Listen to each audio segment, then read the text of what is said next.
Hello welcome back to my சேனல்லாம் உங்கள் சக்தி. நம்ம இன்றைக்கி பார்க்க போகிறது நம்ம எஸ்பிஓலேருந்து ஒரு அப்டேட் வந்திருக்கு. சரிங்களா, அந்த அப்டேட்டை பற்றி நான் கிளியராக சொல்ல போகிறேன். நம்மளோட சேனலுக்கு நீங்கள் புதுசு வந்திருக்கீங்கன்னா மறக்காம சேனலை சப்ஸ்கிரைப் பண்ணி பக்கம் இருக்க பெல் ஐக்கனை கிளிக் பண்ணி ஆல் நோட்டிஃபிகேஷன் கொடுங்க. ஓகே, என்ன அப்படின்னா இப்போ பார்த்திங்கன்னா நம்ம லாஸ்ட் இயர் ஐடிஆர் ஃபைல் பண்ணோம் இல்லையா. அதை பற்றி நான் கிளியராக சொல்லியிருந்தேன்.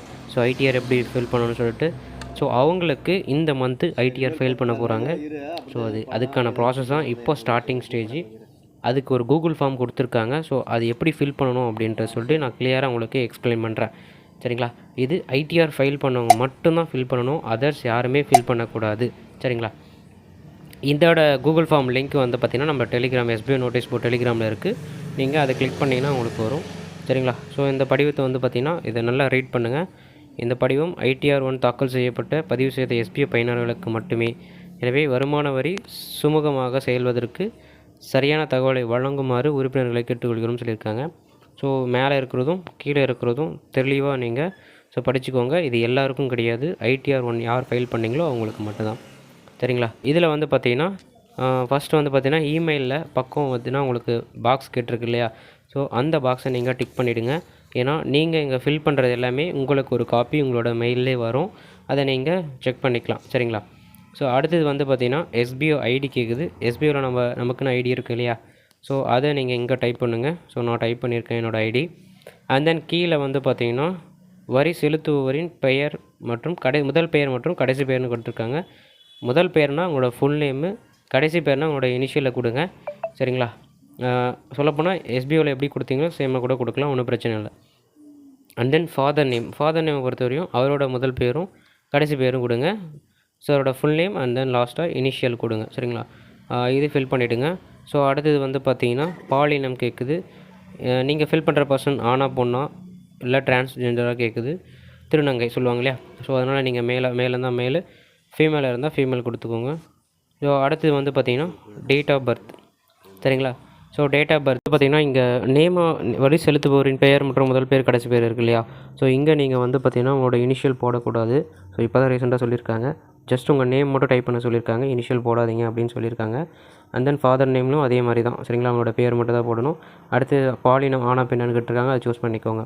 அடுத்து பார்த்திங்கன்னா date of birth. Date of birth கேட்டிருக்கு. பேன் கார்டில் எப்படி இருக்கோ அதே மாதிரி டேட் ஆஃப் பர்த் கொடுத்துக்கோங்க. அண்ட் தென் அதுக்கு கீழே பேன் கார்டு. சரிங்களா, பேன் கார்டு நம்பரும் இங்கே கொடுத்துக்கோங்க, டைப் பண்ணிக்கோங்க. அடுத்து பார்த்திங்கன்னா பெர்மனெண்ட் அட்ரஸ் கேட்டிருக்கு. பெர்மனெண்ட்டாக நீங்கள் என்ன அட்ரஸ் யூஸ் பண்ணுறீங்களோ அதை கொடுத்துக்கோங்க. அதுக்கும் சில ஃபார்மேட் இருக்குது. ஃபஸ்ட்டு பார்த்திங்கன்னா டோர் நம்பர் இருக்கணும். அண்ட் தென் தெரு, ஸ்ட்ரீட் பேர் இருக்கணும். கிராமம், அதாவது வில்லேஜ், அப்புறம் தாலுக்கா, அப்புறம் மாவட்டம். இந்த மாதிரி ஃபார்மேட்டில் தான் இருக்கணும். Door number, street name, village, taluka and then district. இதெல்லாம் மென்ஷன் பண்ணியிருக்கணும். அண்ட் தென் பார்த்திங்கன்னா பின்கோடு. சரிங்களா, பின்கோடு இங்கே மேலே மென்ஷன் பண்ணக்கூடாது, இங்கே கீழே மென்ஷன் பண்ணணும். அடுத்து கண்ட்ரி இந்தியா கொடுத்துக்கோங்க. அண்ட் தென் பார்த்திங்கன்னா அதுக்கு கீழே ஆதார் லிங்க்டு மொபைல் நம்பர், அதாவது வருமான வரி கணக்கை தாக்கல் செய்யும்போது இந்த மொபைல் எண்ணுக்கு ஓடிபி அனுப்பப்படும்னு சொல்கிறாங்க. அப்போது எந்த நம்பர் இப்போ கரண்ட்டாக ஆக்டிவில் இருக்கோ அந்த நம்பரை கொடுத்துக்கோங்க. அண்ட் தென் கீழே பார்த்திங்கன்னா அதே நம்பர் கூட நீங்கள் கீழே காண்டாக்ட் நம்பராக கொடுக்கலாம். வாட்ஸ்அப்புக்காக வாட்ஸ்அப் அதே யூஸ் பண்ணுறீங்கன்னா அதே நம்பர் கொடுங்க. இல்லைனா வாட்ஸ்அப்புக்கு தனியாக யூஸ் பண்ணுறேன் அப்படின்னா வேறு நம்பர் கூட கொடுத்துக்கலாம். அண்ட் தென் பார்த்திங்கன்னா கீழே இமெயில் ஐடி கொடுங்க. எஸ்பிஐவில் நீங்கள் கொடுத்த இமெயில் ஐடி தான். சேஞ்ச் பண்ணக்கூடாது. சரிங்களா, சப்போஸ் அந்த மெயில் ஐடி என்கிட்ட இல்லை அப்படின்னா ஆல்டர்னேட்டிவாக மெயில் கொடுங்க, ஏன்னா ஓடிபி வரும், அதுக்காக தான். அடுத்து பார்த்திங்கன்னா ப்ரைவேட் லிமிட்டட் கம்பெனி எதுவும் இது முக்கியமானது. மற்ற கொடுத்ததெல்லாம் பர்சனல் விஷயம். இதுக்கு மேலே வரதவங்க எல்லாமே ரொம்ப முக்கியமானது. சரிங்களா, என்ன கேட்டிருக்காங்க அப்படின்னா நீங்கள் ஏதாச்சும் ஒரு கம்பெனியில் ஒரு மேனேஜர் ரோலோ இல்லைனா ஒரு பார்த்திங்கன்னா அந்த ஃபண்டு எல்லாமே இது பண்ணுறீங்களே. அந்த இதில் நீங்கள் ஒர்க் பண்ணுறீங்களான்னு கேட்குறாங்க. இருந்தால் எஸ் கொடுங்க, இல்லை நோ கொடுங்க. மெஜாரிட்டி நோ தான். சரிங்களா, அடுத்து பார்த்திங்கன்னா நீங்கள் ஒரு தொகை, அதாவது 2 லட்சம் வெளியூருக்கு போகிறாங்க இல்லையா. அவங்களுக்கு லாஸ்ட் இயரில் நீங்கள் எந்த நபருக்கு யாராச்சும் நீங்கள் 2 lakhs மேலே செலவு பண்ணிங்களான்னு கேட்குறாங்க. அது எஸ் இருந்தால் எஸ் கொடுங்க, இல்லை நோ கொடுங்க. சரிங்களா, அடுத்து பார்த்திங்கன்னா நீங்கள் முந்தைய ஆண்டு, அதாவது லாஸ்ட் இயரில் நீங்கள் கரண்ட் பில் 1 lakh மேலே கட்டியிருக்கீங்களா அப்படின்னு கேட்குறாங்க. இருந்தால் எஸ், இல்லைனா நோ கொடுங்க, ஒன்றும் பிரச்சனை இல்லை. சரிங்களா, அதனால் ப்ராப்ளம் வருமானு தெரியல, பட் அவங்க இன்ஃபார்ம் பண்ணுவாங்க என்னன்னு சொல்லிட்டு. அடுத்து பார்த்திங்கன்னா இப்போ இங்கே பேங்க் டீட்டெயில் கொடுக்க போகிறோம். அந்த bank account Aadhaar card plus PAN card ரெண்டுமே ஜாயின் ஆகிருக்கணும். அந்த மாதிரி பேங்க் அக்கௌண்ட் இருந்தால் மட்டும் இங்கே மென்ஷன் பண்ணுங்கள். சரிங்களா, அதர்வைஸ் மென்ஷன் பண்ண வேண்டாம். பேங்க் அக்கௌண்ட்டில் Aadhaar card and PAN card link ஆகிருக்கும். அடுத்து ஆதார் நம்பர். சரிங்களா, ஆதார் நம்பர் இங்கே ஃபில் பண்ணணும்.